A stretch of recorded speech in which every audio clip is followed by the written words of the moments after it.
Pulse Show podcast, where we talk about all things fuel for all kinds of people. I'm Erik Bjornstad, and I will be your guide through the ever-changing world of fuel. And today, it's time for another episode of the Fuel Pulse Show Back to School. And today, we're going to talk about fuel polishing.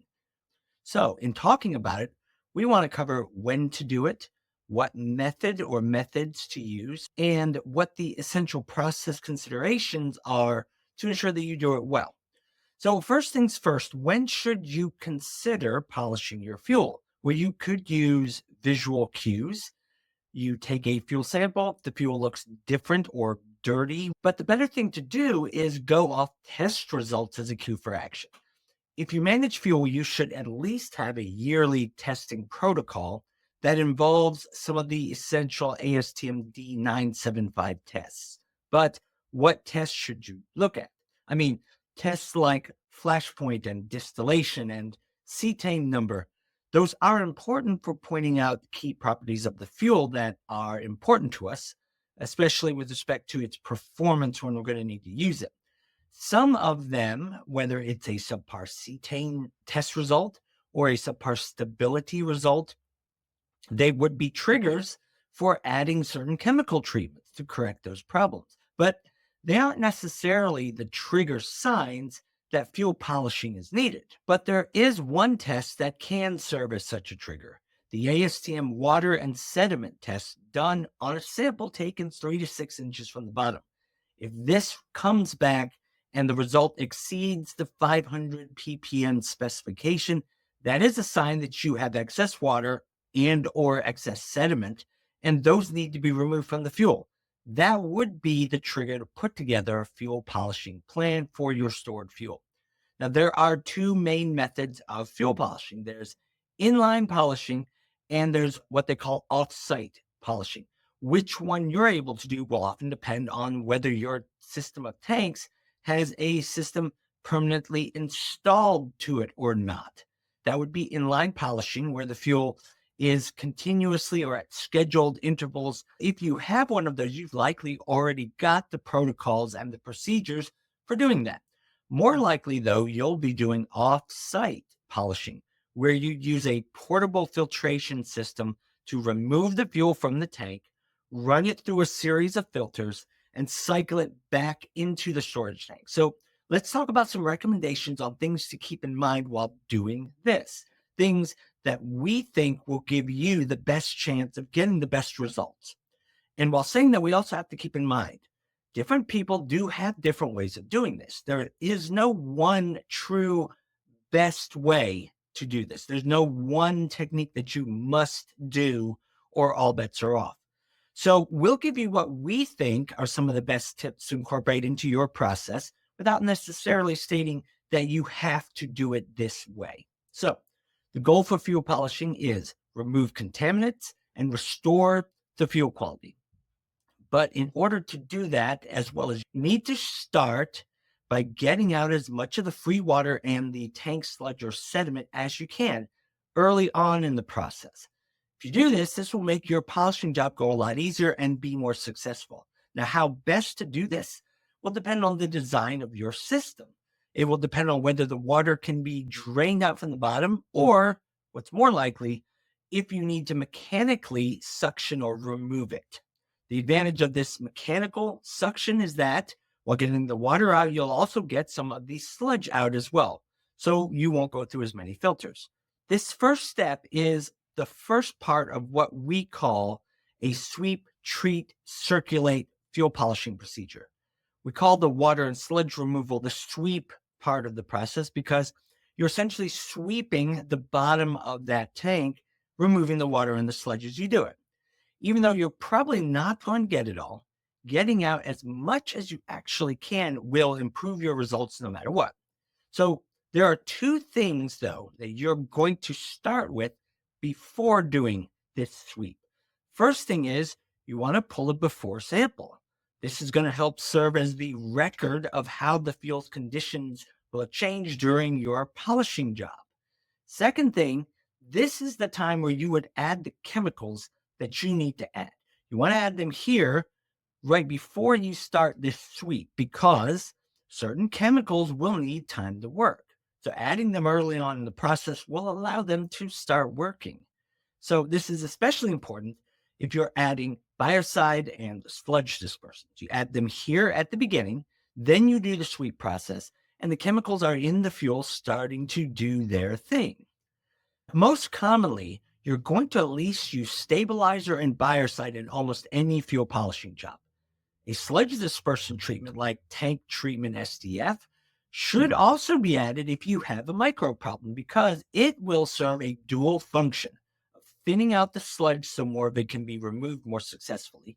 But also importantly, it will actually attack and break up microbial biomass in the system, which will then help the biocide that you're using work its best. So add the chemicals, biocide, sludge dispersant, stabilizer, then use your mechanical suction process to remove water and sludge as much as you can. These together are the sweep, treat part of the process. Now, after you're confident that you've removed whatever you can now add any water scavenging chemical like DFS plus. The trick is to add it after you've removed all the free water that you can, not before. A water scavenging chemical like this really works best to clean up whatever water you couldn't get to with the mechanical means. And there's always going to be some of that. You don't want to add a water scavenging chemical before you remove the bulk of the water because it's not designed to handle that much water, and you will just end up emulsifying that water back into the fuel, and it will make your job harder. Now, let's move on to filtration, the heart of any fuel polishing process. There are several types of filters used in a good filtration system. Each one is designed to remove specific types of contaminants. So first, there's gross particulate filters. They're the large bag filters that remove the large, what they call the gross contaminants, and that's the dirt, the rust, the sludge. Now, after the fuel goes through these gross particulate filters, it's then going to come up to a fine particulate filter, filter type number 2. These are typical 1 to 5 micron ratings, and they remove the fine particulate that the gross bag filters couldn't get. And then lastly, there's the water coalescing filters used to remove any entrained water.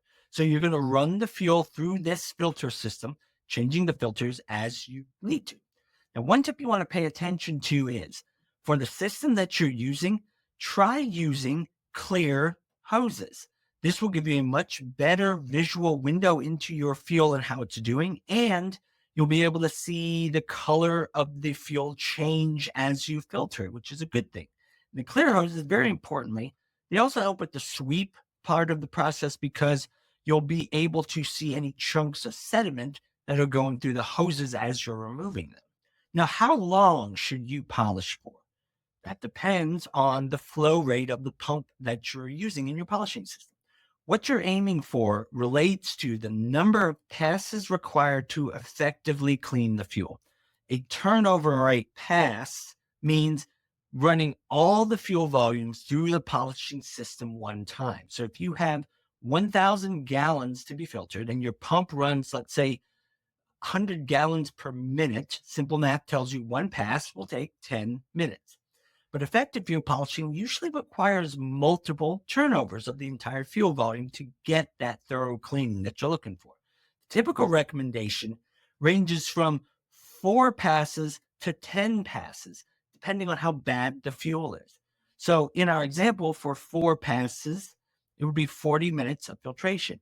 10 passes, if our fuel was really bad, would be 100 minutes, about an hour and a half. So for this situation, you want to expect to filter between 40 minutes and 100 minutes. Then once you're done, you want to do 2 final things that you don't want to forget. First, pull the after sample so that you can compare it with your before sample. And then we would also highly recommend submitting a sample for an after test so that the change in important readings like microbial content, water and sediment content, stability, so that changes in these can be documented. If you've done your job well, you should see marked improvement in the results. So, to recap, For fuel polishing jobs, you're going to use a sweep, treat, and circulate methodology. After pulling your initial before sample, you start by adding the chemicals that you'll be using: biocides, stabilizers, sludge dispersant, but not water scavenger yet. You'll sweep the bottom of the tank mechanically to remove as much water and sediment as you can. That's the sweep, which follows the treat that you already did. After you're confident you got as much water and sludge out as you're going to be able to get, now is the time to add the water scavenger. Then you're going to run that treated fuel through a 3-stage filtration system, which has a gross particulate bag filter, a fine particulate filter, and a water coalescer. This not only polishes out the contaminants, it also functions to get the treatment chemicals circulated and mixed into the fuel. That's the circulate part of the process. You want to aim for at least 4 passes of your fuel and pull an after sample when you're done to document your good work. Doing the polishing this way will maximize your chances of not only cleaning the fuel and tank properly, but also getting your necessary treatment chemicals applied and into your fuel in such a way that's going to maximize their effectiveness so that they will do what you need them to do. So that's going to do it for today's Fuel Pulse Show Back to School quick dive to the issue of fuel polishing. Now, if you liked what you heard and you haven't done so already, feel free to subscribe at your preferred podcast platform of choice, whether that's iTunes, Stitcher, Amazon Podcasts, Google Podcasts, wherever you happen to like to listen. And leave us a review if you can, because that really does help other people find us. So till next time, I'm Erik Bjornstad. Thank you for joining us, and we'll see you next time at the Fuel Pulse Show.